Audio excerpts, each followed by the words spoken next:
வாட்டியாச்சு குழந்தைங்களுக்கு வீட்லேயே ஜெல்லின்னு சொல்லி இந்த மாதிரி செஞ்சு கொடுத்து பாருங்களேன். இனிமேல் கடையில் அவங்க ஜெல்லியே வாங்க மாட்டாங்க. டேஸ்ட்டும் சரி, ஹெல்த் வைஸும் சரி ரொம்பவே சூப்பராக இருக்குங்க. இது வந்து ராகி புட்டிங்னு சொல்லலாம், இல்லைனா கர்நாடகா ஸ்பெஷல் ஸ்வீட் ராகி மனைன்னு சொல்லலாம். நான் இன்றைக்கி ராகி யூஸ் பண்ணி தான் செய்ய போகிறேன்.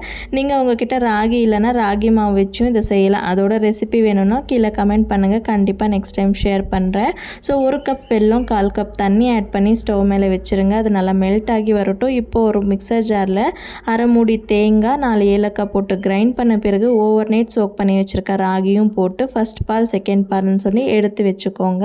இப்போ அந்த பாலை வந்து வானலியில் ஆட் பண்ணிவிட்டு நம்ம மெல்ட் பண்ணி வச்சுருக்க வெல்லத்தையும் ஃபில்டர் பண்ணி ஆட் பண்ணிவிட்டு நல்லா கைவிடாமல் ஸ்டவ் ஆன் பண்ணிவிட்டு 15 மினிட்ஸ்க்கு நல்லா கிண்டிகிட்டே இருந்திங்கன்னா நல்லா இந்த அளவுக்கு திக்காகி வரும்போது ஒரு 4 ஸ்பூன் அளவுக்கு கீ ஆட் பண்ணிவிட்டு இப்போ உங்களுக்கு பிடிச்ச பிளேட்லேயோ கப்லேயோ ஊற்றிட்டு ஒரு 1/2 ஹவருக்கு ஃப்ரிட்ஜில் வச்சு எடுத்துகிட்டு உங்களுக்கு பிடிச்ச ஷேப்பில் கட் பண்ணி சர்வ் பண்ணி பாருங்களேன்.